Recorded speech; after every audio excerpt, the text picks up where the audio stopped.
Hello everyone and welcome back to Shanahan Militaria.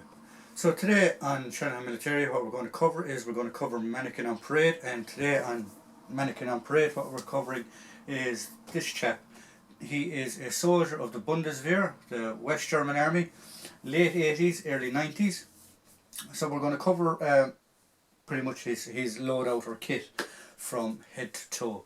So on top you will see here the standard Bundeswehr winter hat.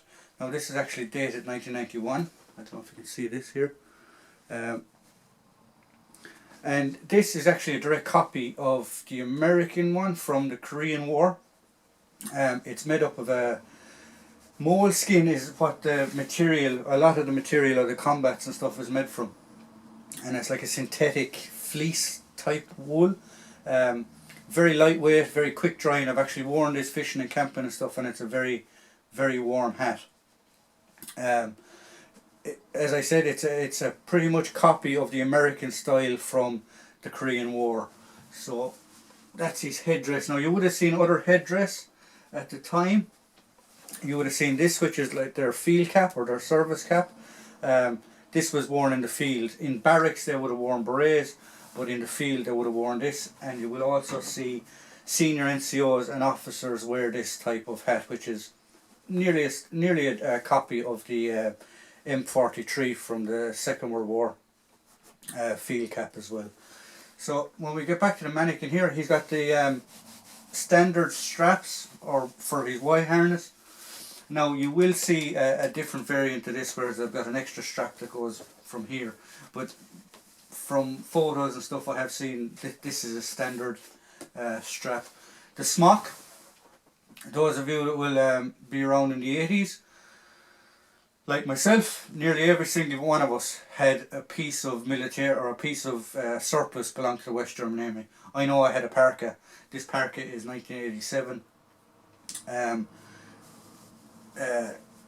Everybody in his cat had one of these jackets during the 80s, and possibly the pants and the shirt. I don't know if you can see the shirt. The shirt is just a standard olive drab shirt, moleskin as well. Their webbing was very, very light in comparison to let's say the British Army with the 58 pattern, American Army with the Palace or the Alice gear and stuff like that. The Bundeswehr aimed towards mobility. They still sort of were on the lines of Blitzkrieg, Lightning War. They didn't expect to be away from their armoured personnel carriers very far. A bit about the history of the Bundeswehr. They didn't actually come into existence until after the Korean War. From the Second World War until the 50s, there was no actual East German or West German army. It was only after the Korean War when they actually stuck and said, okay, well, we need to put another stopgard in place here, and they came up with the Bundeswehr. The Bundeswehr then were only allowed to serve in Germany. They weren't allowed to serve in any other UN capacity, NATO capacity, anything like that. Part of their constitution was that they could only serve in Germany if the Cold War became a hot war, pretty much. The standard rifle at the time was the G3. So you have double G3 pouches. This is a rubber type material with a grommet underneath that just clips it closed. So they would have had 4. I don't actually have it on the mannequin. I'm waiting to try and pick up one. They're very hard to get. They would have had like a respirator, a haversack that would have been worn on this hip, and it folded over the top, and it was made of a rubber type material as well. And the other thing that I don't have that you would have seen them carry is an entrenching tool. It was an American fold-up style trenching tool. The rifle, now this is an airsoft version, but it's actually made from real parts. There's real parts in it. This is the G3, made by Heckler and Koch. Very, very good weapon. I believe it was 7.62. Yeah, I'm almost positive it was 7.62. Also used in the Rhodesian Bush Wars. You'll see them with what they call the baby blue camouflage paint jobs on them. Heckler and Koch, superb weapons manufacturers. Leather sling. I believe it's a 30 round box type magazine. The box magazines are actually made of aluminium. This is a real magazine that was actually converted to an airsoft. I'll just put this aside here a second. So that's the pretty much upper body. So what we're going to do now is we're just going to have a look at the bottom down to the boots. The actual pants and the shirt are new old stock. They're dated original stock, but they were never issued. That's why they're a bit darker than the actual Parker.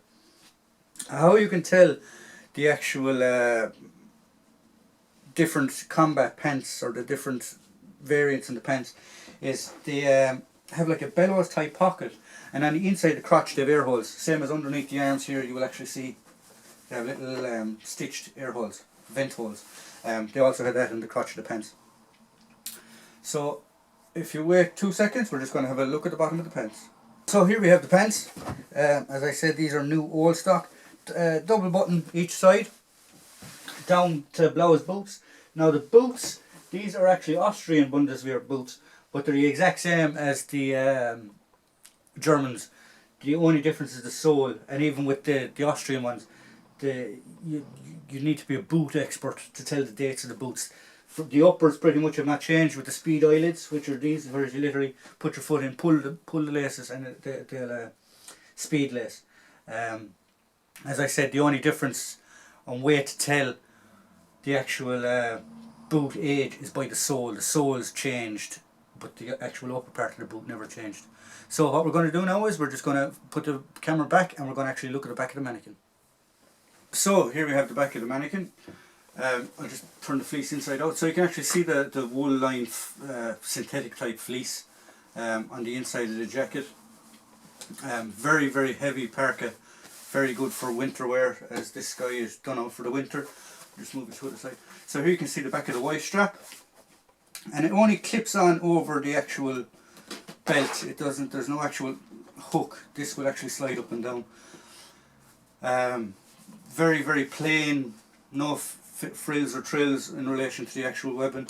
This is the M53, I believe, type canteen, which is a water bottle and cup.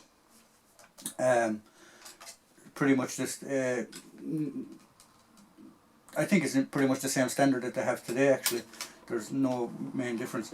Now what you would have seen here is you would have seen the American E-type tool, entrenching type tool, would have been worn on this side of the kit. So that's pretty much the back of him.